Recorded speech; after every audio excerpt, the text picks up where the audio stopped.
Lecture de la première lettre de Saint Paul apôtre aux Corinthiens, au chapitre 15, des versets 12 à 20. Frères, nous proclamons que le Christ est ressuscité d'entre les morts. Alors, comment certains d'entre vous peuvent-ils affirmer qu'il n'y a pas de résurrection des morts?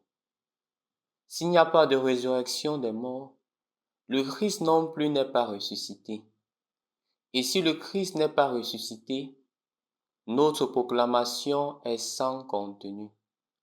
Votre foi aussi est sans contenu, et nous faisons figure de faux témoignages de Dieu, pour avoir affirmé en témoignant au sujet de Dieu qu'il a ressuscité le Christ, alors qu'il ne l'a pas ressuscité, si vraiment les morts ne ressuscitent pas. Car si les morts ne ressuscitent pas, le Christ non plus n'est pas ressuscité. Et si le Christ n'est pas ressuscité, votre foi est sans valeur. Vous êtes encore sous l'emprise de vos péchés. Et donc, ceux qui sont endormis dans le Christ sont perdus. Si nous avons mis notre espoir dans le Christ pour cette vie seulement, nous sommes les plus à plaindre de tous les hommes. Mais non, le Christ est ressuscité d'entre les morts. Lui, premier ressuscité parmi ceux qui se sont endormis. Au nom du Père et du Fils et du Saint-Esprit. Amen. Loué soit Jésus-Christ. Aujourd'hui, nous abordons le thème de la résurrection d'entre les morts. Et Paul met beaucoup l'accent sur la résurrection du Christ. Pourquoi?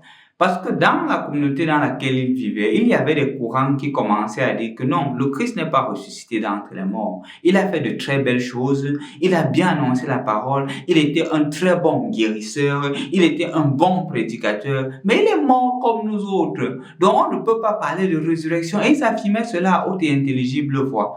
Et il critiquait ceux qui parlaient de la résurrection parce qu'il disait que non, qui est ressuscité d'entre les morts? N'oublions pas que on est en train d'écrire à plus de 20 ans après la mort de Jésus.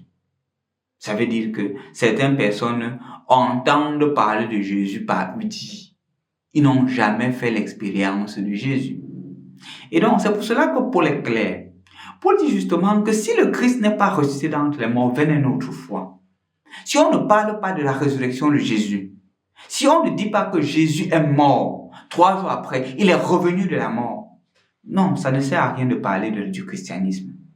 Ce qui fonde le christianisme, c'est justement la résurrection de Jésus. Parce que le dernier ennemi, comme il dira plus tard, qui est la mort, Jésus a dominé la mort. Sur lui, la mort n'a aucune prise. Ce qui nous fait le plus peur, ce sur quoi on se croit le plus impuissant, justement, Jésus est au-delà de cela. Et si on ne voit pas Jésus comme celui qui est au-delà de ce sur quoi nous nous croyons impuissants, si cela est plus fort que Jésus, venez notre foi. Et pour cela, il dit justement que si notre vie est seulement une vie pleinement terrestre, vivre du présent, profiter du présent, se réjouir du présent et de ne pas penser à une vie éternelle avec Jésus, nous sommes les plus à plaindre. En d'autres termes, Paul est en train de faire comprendre à chacun d'entre nous que notre vie doit être vécue sur cette terre, mais vécue de telle manière que nous puissions ressusciter aussi avec le Christ. Bien mener une vie terrestre, mais une vie terrestre en vue d'une union plus grande avec Jésus. Une vie terrestre en vue d'une plus grande intimité avec Jésus. Chers frères et sœurs dans le Christ, je crois que c'est une invitation forte pour toi et pour moi de vivre dans cette plus grande intimité avec Jésus, de vivre dans cette plus grande union avec Jésus, de manière à ce que notre vie soit similaire à celle de Jésus. Et on peut vivre si et seulement si on voit les choses terrestres, les choses de cette vie comme des moyens pour nous aider à être en union avec Dieu et jamais comme des finalités elles-mêmes. Avoir un bon salaire, c'est un moyen pour pouvoir trouver Jésus dans ce bon salaire-là en aidant les nécessiteux. Avoir une position où je peux employer des gens, c'est un moyen pour construire le règne de Dieu en employant des gens et de leur permettre d'avoir un boulot. De ne pas faire des emplois fictifs, de ne pas faire des emplois qui auront pour finalité de m'enrichir. Dans une entreprise, sur les papiers, il y a 10 000 employés, mais dans le concret, il n'y a que 2 000. Parce que les 8 000 autres, ce sont des emplois fictifs où j'encaisse l'argent pour moi-même. On se rappelle clairement où on avait trouvé quelqu'un avec des emplois fictifs de 4 000 employés. Et ces 4 000 employés les recevaient pendant des années. Ils recevaient le salaire de chacun des employés pendant que le Cameroun est en train de souffrir. Donc à une seule personne, il en avait assez. Ce sont les personnes qui pensent que la vie terrestre est la finalité.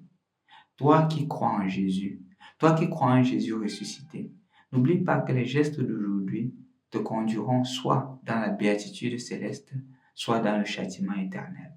Et donc, construis ton règne sur la terre comme il est déjà au ciel, avec des gestes d'amour, des gestes de pardon, des gestes de charité, des gestes de réconciliation.